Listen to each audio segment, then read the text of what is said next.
Hola, buenos días. Bueno, estábamos con Marx, ¿no? Y en la reunión pasada, en que nos hemos ocupado largamente del manifiesto comunista, hemos visto cómo, por una parte, Marx hace un importante elogio de la burguesía, que por su dinamismo provoca una aceleración de los cambios y termina con todo el sistema feudal, y por el otro vaticina su derrumbe. Dice que cual aprendiz de hechicero la burguesía no podrá controlar las fuerzas que genera y será enterrada por el proletariado. Pero veamos ahora cómo llega Marx a esto.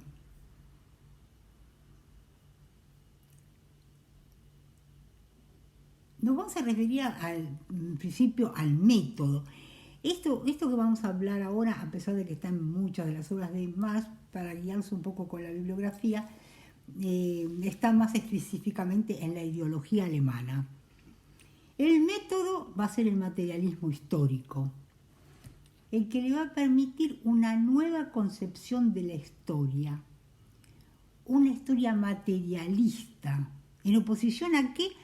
A toda la corriente del idealismo que imperaba por entonces en Alemania.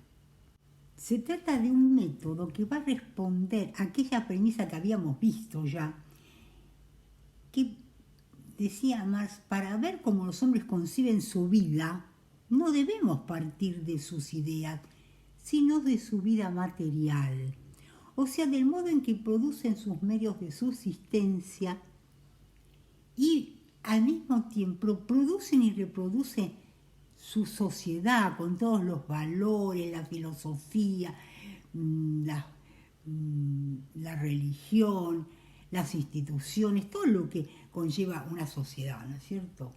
Dice Marx, no es la conciencia del hombre la que determina el ser del hombre, sino el ser social del hombre el que determina su conciencia. Dicho en otros términos, lo que somos es lo que determina lo que pensamos. Ahora bien, ¿cómo se produce esa determinación?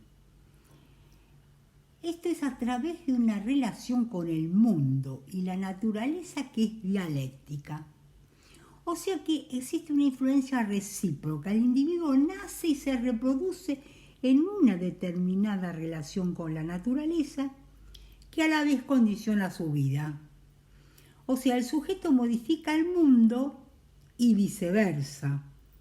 Ambos se condicionan en modo permanente y constante. Por eso es que hablamos de materialismo histórico, porque se funda en la historia real de los hombres. Y hablamos también de materialismo dialéctico, porque da cuenta de ese carácter dinámico de influencias mutuas y avance a través de contradicciones y negaciones.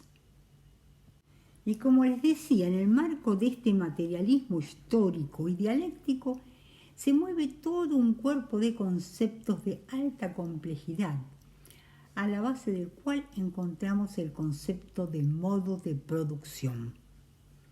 Ahora bien, ¿qué es un modo de producción?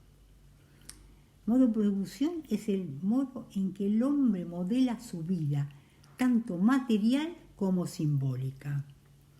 O sea que abarca múltiples aspectos, no solo lo económico, sino también aspectos filosóficos, políticos, ideológicos. Claro que lo económico es lo que condiciona, y esto es justamente lo que afirma Marx, condiciona o determina los otros aspectos.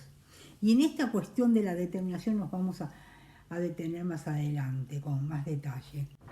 Lo económico es lo que establece, por ejemplo, cómo y qué se va a producir para satisfacer las necesidades. Pero ojo, que esas necesidades no son solo fisiológicas, porque en verdad se van derivando unas de otras y se crean siempre nuevas necesidades. el modo de producción adquiere una importancia tan grande en la determinación de todos esos aspectos que de él se puede deducir la historia de las sociedades. Veamos ahora cómo se va configurando el modo de producción. Comencemos por el proceso de trabajo. Para producir sus medios de subsistencia, el hombre debe trabajar, lo que supone transformar la naturaleza. En el ámbito rural, por ejemplo, sembrar, cosechar y tantas otras tareas relativas al campo. En el ámbito urbano, por ejemplo, transformar una materia prima en un bien de uso, transformar, por ejemplo, la lana en tejido. Y para ello debe proveerse instrumentos, máquinas, en fin, medios de producción, dentro de los cuales también se halla la fuerza de trabajo.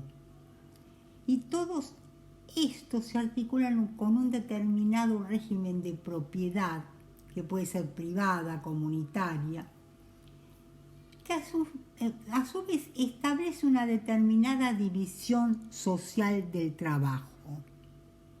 En verdad, la división social del trabajo deriva del régimen de propiedad y de origen al surgimiento de clases.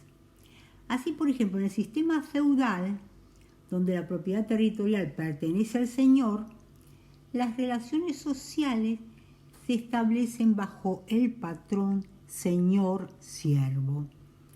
Y en el sistema capitalista, donde el burgués es el propietario de los medios de producción, lo que tenemos es la relación capitalista-obrero o proletario.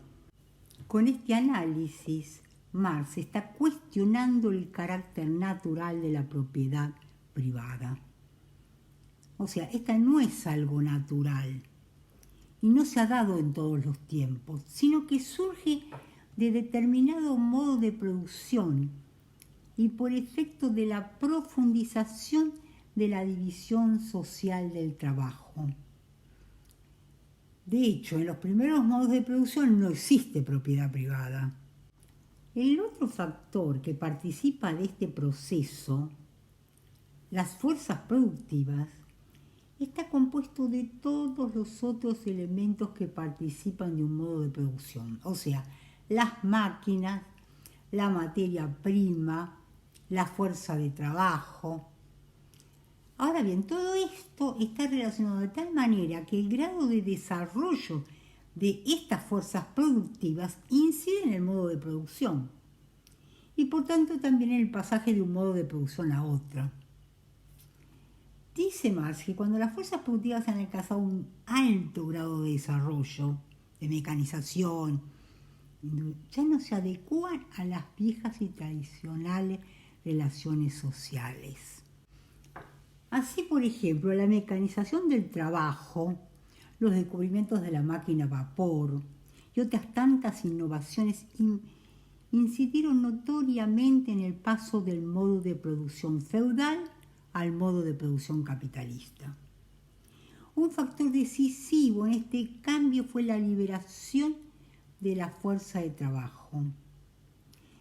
¿Por qué? Porque las relaciones sociales propias del feudalismo, centradas en la servidumbre, debían desaparecer. Es decir, esa relación entre siervo, señor, siervo, no iba más. La aceleración de los cambios propios del capitalismo exigía liberar la mano de obra para que ésta pudiera ser contratada libremente en el mercado. A eso después se redujo para lograr la libertad proclamada por la Revolución Burguesa. O sea, la libertad del pobre proletariado era la libertad de vender su fuerza de trabajo en el mercado. De este modo, las relaciones sociales del sistema feudal se hicieron obsoletas. En el próximo encuentro hablaremos del otro factor del modo de producción, de cómo se produjo la acumulación del capital, de cómo se produjo la apropiación de los medios, dando lugar justamente a ese enfrentamiento de dos clases antagónicas. Entonces, hasta la próxima.